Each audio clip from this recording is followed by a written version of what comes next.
마태복음 5장, 6장, 7장을 가리켜서 산상보훈이라고 합니다.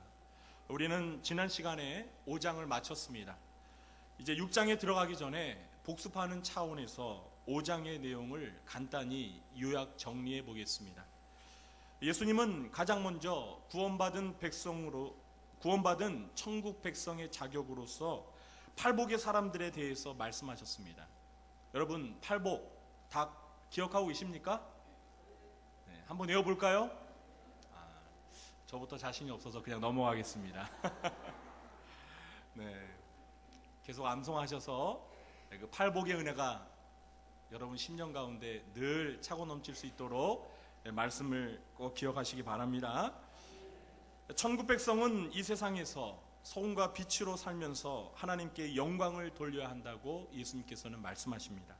그리고 예수님은 율법을 폐하러 온 것이 아니라 도리어 율법을 완성하러 오셨다고 말씀하시면서 천국 백성들이 실천해야 할 삶의 표준들을 살인, 간음, 이혼, 맹세, 복수, 원수에 대한 태도 등 6가지 주제를 예로 들면서 설명해 주셨습니다.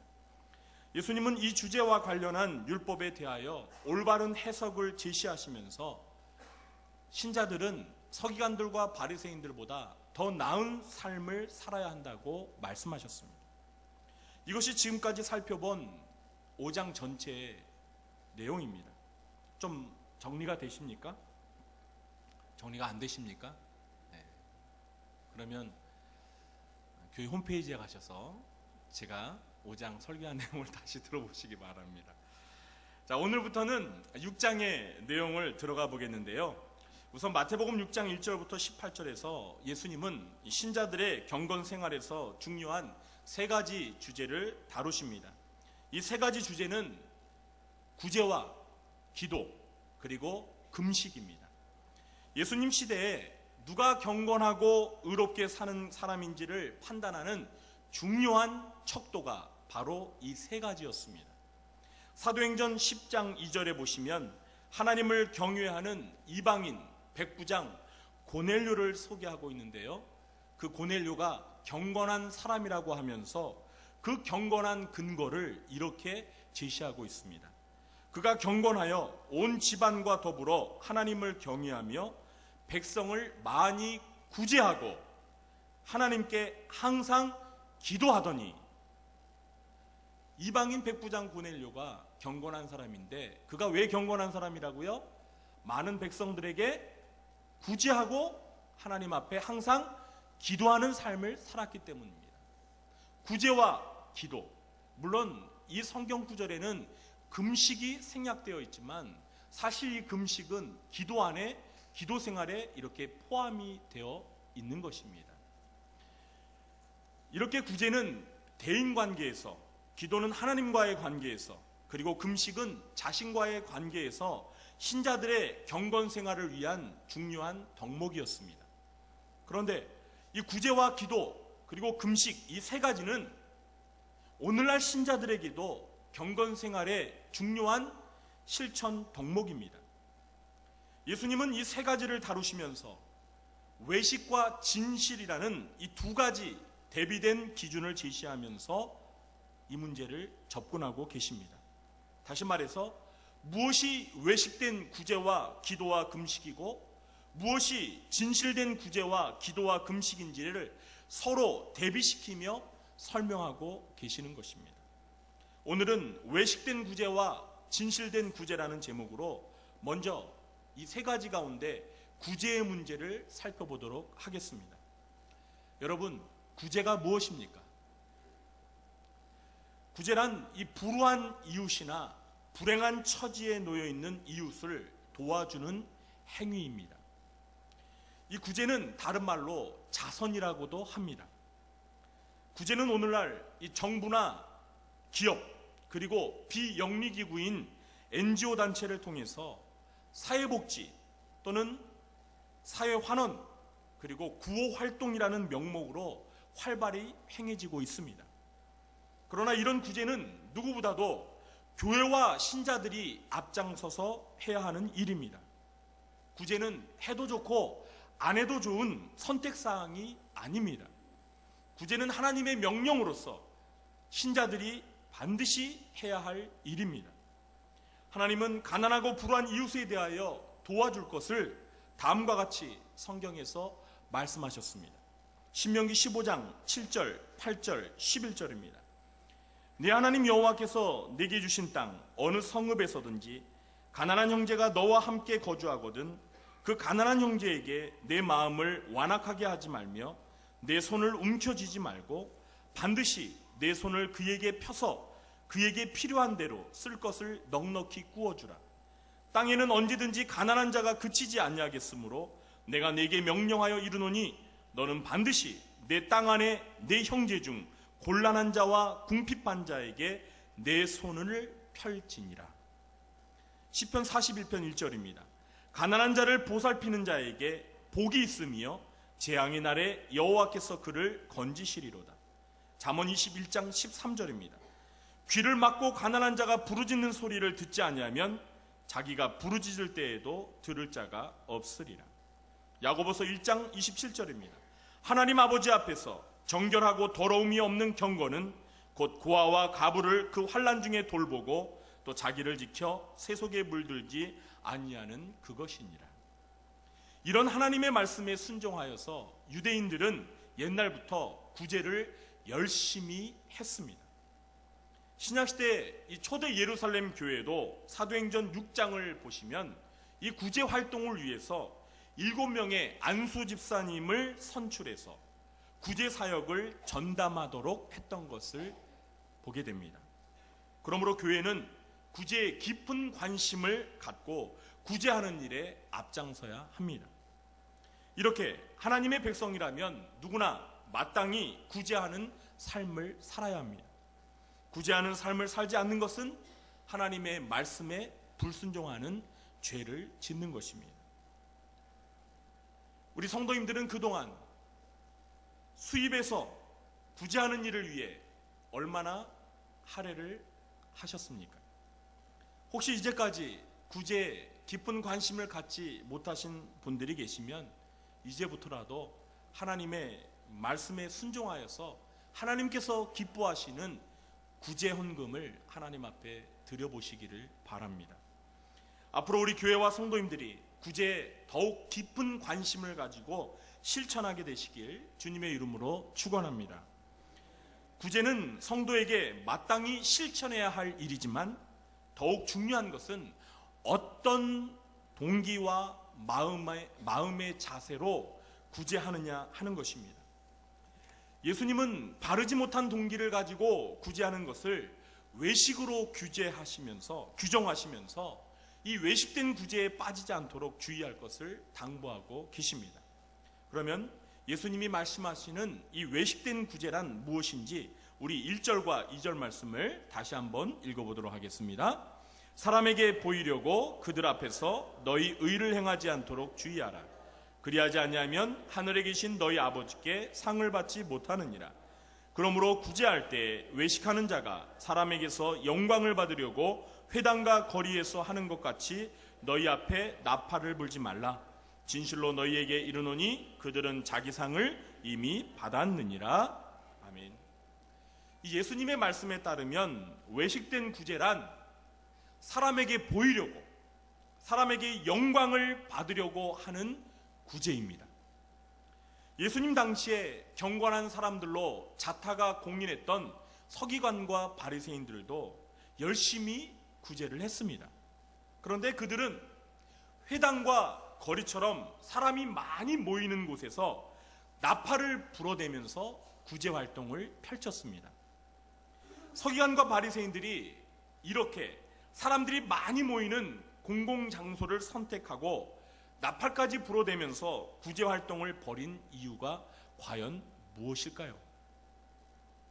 가난하고 불쌍한 사람들이 그 나팔 소리를 듣고 많이 모이도록 하기 위해서일까요? 겉으로는 그런 구실을 내세웠을 수도 있습니다. 그러나 본심은 그게 아니었습니다. 그들이 그렇게 한 이유는 오직 하나입니다. 그게 무엇이죠? 많은 사람들의 이목을 집중시켜서 사람들로부터 칭찬을 듣기 위해서였습니다. 그러니까 가난하고 불쌍한 이웃을 돕기 위한 것이 구제의 순수한 목적이 아니라 자기들이 얼마나 경건한 사람인지를 과시함으로써 사람들로부터 인정받고 칭찬을 들으려고 한 것이 그들의 진짜 숨겨진 속셈이었던 것입니다. 이렇게 구제하는 자들을 가리켜서 우리 예수님은 외식하는 자라고 부르십니다. 여기에서 외식하는 자란 집 밖에서 음식을 사 먹는 자를 의미하는 게 아닙니다. 외식하는 자의 그리스어는 히포크리타이인데요, 이 말의 원래의 뜻은 가면을 쓴 배우라는 뜻입니다. 고대 세계에서는 배우들이 가면을 쓰고 연기를 했습니다. 드라마나 영화에서 보여지는 배우의 모습은 실제 자신의 모습이 결코 아닙니다. 간혹 드라마를 열심히 보는 시청자들 가운데 이 드라마에서 어떤 배우가 아주 악역 연기를 아주 신랄하게 잘하면은요, 어떻습니까? 그 배우가 이렇게 지나갈 때 뒤에서 뒤통수를 막 들이면, 사람이 그렇게 살면 못해, 그렇게 악하게 살면 천벌을 받아 하면서 그렇게 꾸짖는 어르신들이 있다고, 그렇게 악역을 잘 맡아서 연기하는 배우들이 고칭을 그렇게 말하는 경우를 들어보았습니다. 그만큼 연기를 아주 리얼하게 잘한다는 것이죠. 그러나 극 중에서 배우의 모습은요, 어디까지나 연기일 뿐입니다. 실제는 선량한 사람이라도 얼마든지 악한 역을 맡아서 악한 연기를 실제처럼 잘할 수 있습니다. 외식하는 자의 구제란 바로 배우가 자기의 모습과 다르게 연기하듯이 겉과 속이 다른 구제를 하는 사람을 말하는 것입니다. 그러니까 속으로는 사람에게 칭찬을 듣기 위한 목적을 가지고서 겉으로는 그런 사실을 철저히 숨기고 가난하고 불쌍한 사람을 돕기 위해 하는 것처럼 연기하듯이 구제를 한다는 것입니다. 평소에는 가난한 사람들에게 관심도 없던 사람들이 선거철만 되면 고아원이나 양로원을 찾아다니면서 구제품을 전달하고 사진을 찍는 이유가 무엇입니까? 정말 가난한 사람들을 도와주는 마음 때문일까요? 유권자들에게 자기는 가난한 사람들에게 깊은 관심을 가진 선량한 사람이라는 이미지를 심어주기 위해서, 그래서 한 표라도 더 얻기 위한 목적으로 가식적인 연기를 펼치는 것입니다. 이것이야말로 우리 예수님이 말씀하신 외식된 구제의 전형적인 모습입니다. 혹시 저와 여러분에게도 이처럼 다른 사람에게 인정받고 칭찬을 듣고자 하는 외식된 마음이 있지는 않습니까? 지금으로부터 근 20년 전의 일이었습니다. 제가 가난한 신학생으로 처음으로 교육 전도사로 개척교회를 섬기던 시절이었습니다. 교회에서 한 달에 30만 원의 사례를 받으며 신학대학교 등록금을 대기도 힘들어서 아르바이트를 하면서 학교를 다닐 때였습니다. 제가 섬기던 교회에서 금요 심야 기도회가 있는 날 제가 조금 일찍 교회를 갔는데요, 이 중소기업을 운영하는 그 사장님이신 어떤 장로님이 한 분 미리 일찍 와 계셔서 저를 이렇게 부르시더라고요. 그래서 장로님 곁에 이렇게 앉았는데 주머니에서 봉투를 꺼내시면서 저에게 전도사님 학비에 보태 쓰세요 이렇게 하시는 거였습니다. 나중에 그 안을 보니까 제 2달치 사례가 되는 적지 않은 금액이 들어 있었습니다. 저는 감사한 마음으로 받으면서 그 장로님에 대해서 깊은 존경심을 갖게 되었습니다. 그런데 그 다음 장면이 저의 마음을 서글프게 만들었습니다. 그 장로님은 주머니에서 수첩을 꺼내시더니 자신이 개인적으로 도와주는 선교사님들과 교회 명단이 적혀 있고 매월 후원하는 금액이 빽빽히 적힌 목록을 저에게 보여주시는 것이었습니다. 저는 그 순간 저 수첩 명단 맨 끝에 이제 제 이름과 제가 받은 금액이 적혀지겠구나 싶은 마음에 몹시 마음이 불편해졌습니다. 가난한 어린 새내기 전도사를 앉혀놓고 일장연설을 하시는 그 장로님의 말소리는 제 귀에 이렇게 들려왔습니다. 내가 이렇게 구제를 열심히 하면서 남을 돕고 살아가는 경건한 장로입니다. 그러니 내가 어떤 사람인지 전도사님도 잘 알고 그에 합당한 대우와 존경을 해주시기 바랍니다. 제 귀에는 그렇게 들리더라고요. 사랑하는 성도 여러분, 비단 이런 외식된 마음이 이분에게만 있겠습니까? 아닙니다. 저에게도 있어요. 저에게. 어쩌면 여러분에게도 이런 외식하는 마음, 은근히 내가 하는 선행에 대해서 자랑하고 싶어하는 마음이 우리 모두에게도 얼마든지 있습니다. 우리는 바리새인들처럼 이런 종교적인 외식주의에 빠지지 않도록 매우 조심해야 합니다. 신자가 일단 이 외식하는 삶에 점차 익숙해지면 나타나는 두 가지 두드러진 현상이 있습니다. 그게 무엇인 줄 아십니까? 첫 번째는 그의 삶에서 하나님의 임재의식이 사라진다는 것입니다. 다시 말해서 입으로는 하나님의 존재를 시인하지만 실제 행동에 있어서는 하나님보다 사람들의 눈을 의식하면서 사람들에게 잘 보이기 위해 가장된 행동을 하면서 하나님을 철저히 배제하는 삶을 산다는 것입니다. 이것을 가리켜서 실천적인 무신론자라고 말하는 것입니다. 신자는 분명 이론적으로는, 지식적으로는 하나님이 존재한다는 사실을 인정하는 유신론자입니다.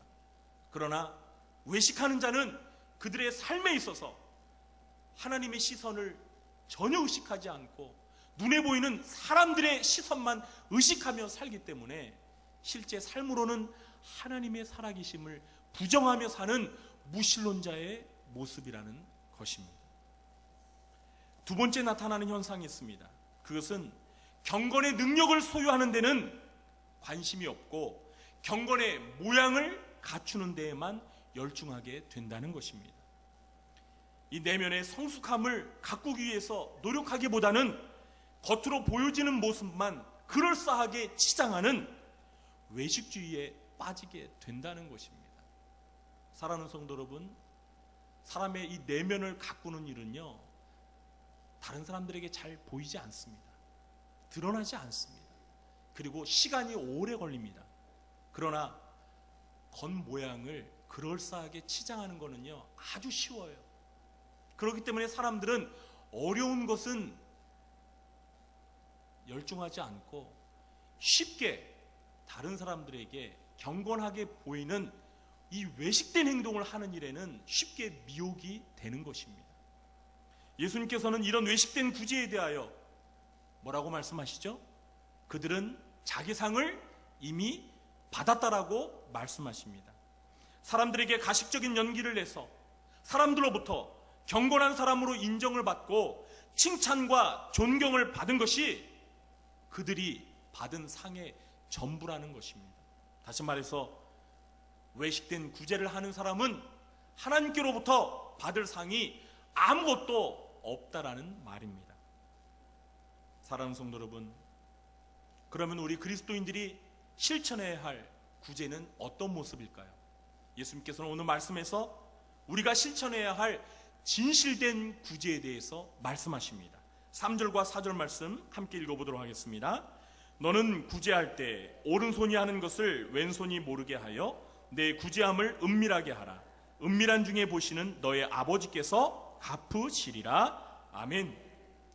예수님이 말씀하시는, 예수님이 가르쳐 주시는 진실된 구제란 무엇입니까? 한마디로 오른손이 하는 것을 왼손이 모르도록 은밀하게 하는 구제를 의미합니다.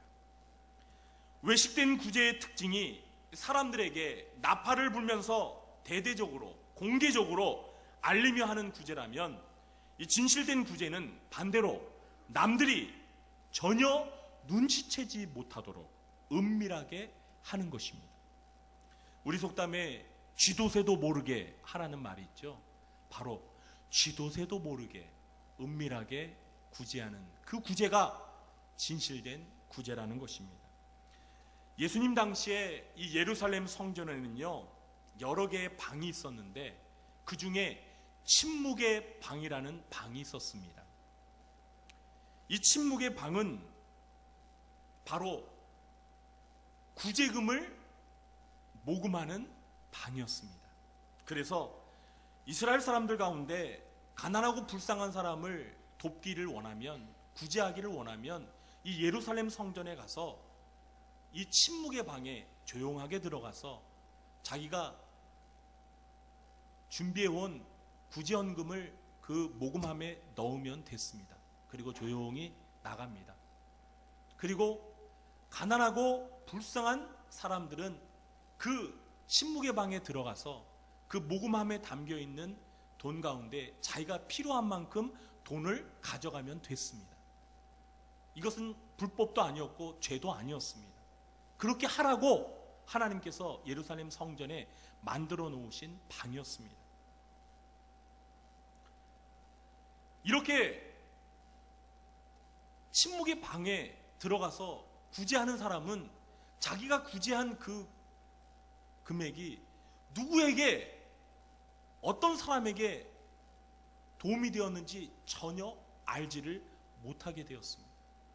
우리 예수님께서는 당시에 이러한 관습을 아시고 오른손이 하는 일을 왼손이 모르게 은밀하게 구제하라고 말씀하신 것입니다.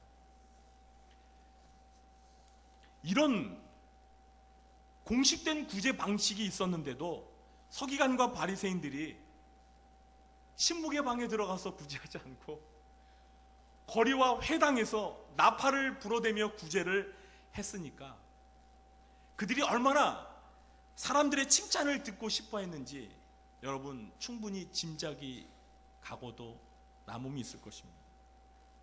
그런데 오른손이 하는 것을 왼손이 모르게 하라는 예수님의 말씀은 단순히 다른 사람이 모르도록 은밀하게 구제하라는 의미 그 이상의 더 큰 의미가 담겨 있습니다.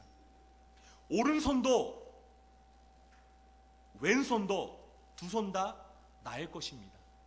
그런데 오른손이 하는 것을 왼손이 모르게 하라는 말은 나 자신도 모르게 구제하라는 말입니다. 다시 말해서 구제하고 나서 그 일에 대해서 내가 누구에게 구제했는지, 얼마를 구제했는지 일일이 노트에 기록하지 말라는 것입니다. 심지어 머릿속에조차 구제에 대한 기억을 남기지 말라는 것입니다. 내가 언제 누구에게 얼마만큼 구제했는지 아예 머릿속에서 지워버리라는 것입니다. 이것이 바로 오른손이 하는 왼손이 모르게 하라는 예수님의 말씀의 진정한 의미인 것입니다. 내가 구제한 것을 자꾸 기억하게 되면 자기 자신도 모르게 자신의 의를 드러내고 남에게 인정과 칭찬을 받으려는 욕심에 이끌릴 수 있다는 것을 우리 주님은 너무나 잘 알고 계셨습니다. 그러나 이렇게 은밀하게 구제하는 일은 정말 쉬운 일이 결코 아닙니다. 왜냐하면 사람들은 누구나 자신이 한 착한 일에 대하여 남들이 알아주기를 은근히 기대하는 마음이 있기 때문입니다. 우리는 가끔 언론에서 어떤 평범한 시민이 아무도 알아주지 않는데 평생 동안, 수십 년 동안 한결같이 변함없이 어려운 사람을 도와주며 살아온 아름다운 이야기를 듣는 때가 종종 있습니다. 물론 그와 같은 뉴스가 보도되는 것은 구제하는 사람들이 방송국에 알려서 그렇게 된 건 아니에요. 주변에 사람들이 또 도움을 입은 사람들이 너무나 오랫동안 그와 같은 도움을 받고 살아와서 감사해서 이 아름다운 이야기를 널리 세상에 알리고 싶어서 방송국이나 또는 신문사에 알려서 이게 공개된 거예요. 여러분 그런 방송을 한번 보시면 그렇게 오랜 세월 동안 조용히 구제한 사람들 한번 인터뷰하는 거 보셨습니까? 제가 보니까요, 그 사람들 모두가 있잖아요, 뭐 이게 대단한 일이라고 이렇게 방송까지 나오나 하면서 너무나 겸손하게 그렇게 말을 하더라고요. 우쭐해하고, 왜 이제야 이렇게 뒤늦게 방송이 알려지는 거야? 그런 자세가 아니에요. 정말 겸손하게, 오히려 부담스러워하면서 자신의 한 일은 결코 칭찬받을 일이 아니라고, 해야 할 일을 당연히 한 것뿐이라고 그렇게 말하는 모습을 보았습니다.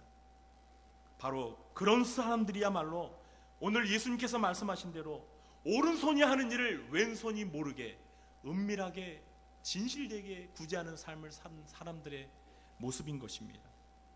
우리 그리스도인들이 실천해야 하는 구제가 바로 이와 같은 모습의 구제인 것입니다. 예수님께서는 이렇게 은밀하게 진실된 마음으로 구제하는 자에 대해서 어떤 약속을 하셨지요? 오늘 사전 말씀에 보니까 은밀한 중에 보시는 너의 아버지께서 갚으시리라 라는 약속을 해주셨습니다.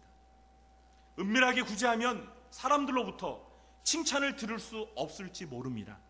사람의 인정을 받지 못할 수도 있습니다. 그러나 대신에 누구의 인정을 받아요? 하나님의 인정을 받고 하나님 아버지께 보상을 받게 될 것입니다. 사랑하는 성도 여러분, 저 여러분은 누구에게 인정받기를 바라십니까? 사람에게 인정받기를 바라십니까? 사람에게 칭찬받기를 바라십니까? 아니면 하나님 아버지께 인정받고 하나님 아버지께 칭찬받기를 바라십니까? 하나님이 들으시도록 한번 크게 말씀해 보세요. 하나님 아버지께 인정받고 하나님 아버지께 칭찬받게 되는 여러분 되시길 주님의 이름으로 축원합니다. 잠언 19장 17절 말씀에 가난한 자를 불쌍히 여기는 것은 여호와께 꾸어드리는 것이니 그의 선행을 그에게 갚아 주시리라. 하나님께서는요, 우리가 가난한 자에게 구제하게 되면 마치 하나님께서 구제해야 되는데 하나님을 대신해서 구제한 것으로 여기시면서 구제한 그 사람에게 채무감을 느끼신다고 말씀하십니다. 그래서 그 사람에게 하나님께서 갚아주신다라고 말씀하십니다. 여러분 그거 아시죠? 우리 하나님께서는 갚아주실 때 째째하게 원금만 갚아주시지 않습니다. 이자를 두둑히 쳐서 갚아주시는 줄 믿으시기 바랍니다. 우리 곁에 계신 분들에게 이렇게 말해볼까요? 은밀하게 구제하며 삽시다. 하나님께 인정받고 칭찬받으십시다. 우리 구로정한교회 성도님들은 오늘 구제에 관한 예수님의 말씀을 마음에 잘 새기시기 바랍니다. 그래서 구제를 실천하며 사시기 바랍니다. 그러나 사람에게 보이기 위한 외식된 구제가 아니라 오른손이 하는 것을 왼손이 모르도록 은밀하게 진실되게 구제를 실천하며 사시기 바랍니다. 그래서 여러분 모두가 하나님 앞에 인정받고 하나님 앞에 상 받게 되시길 주님의 이름으로 간절히 축원합니다. 기도하겠습니다. 하나님께서는 가난하고 불쌍한 이웃들을 구제하라고 말씀하십니다. 그러나 저희들은 그동안 구제하는 일에 무관심할 때가 많았습니다. 이제부터 주님의 말씀에 순종하여 불쌍한 이웃들에게 구제하는 삶을 살기를 원합니다. 하나님, 그러나 저희들 서기관과 바리새인들처럼 사람에게 보이려고 사람에게 영광을 얻기 위해 칭찬을 듣기 위해서 외식된 구제를 하지 않게 도와주옵소서. 오직 하나님 아버지만 보시도록 오른손이 하는 것을 왼손이 모르게 은밀하게 진실되게 구제하기를 원합니다. 그래서 은밀한 중에 보시는 하나님 아버지께서 인정해 주시고 칭찬해 주시고 갚아 주시는 그런 아름다운 삶을 사는 저희들 되도록 도와주시옵소서. 예수님의 이름으로 기도하옵나이다.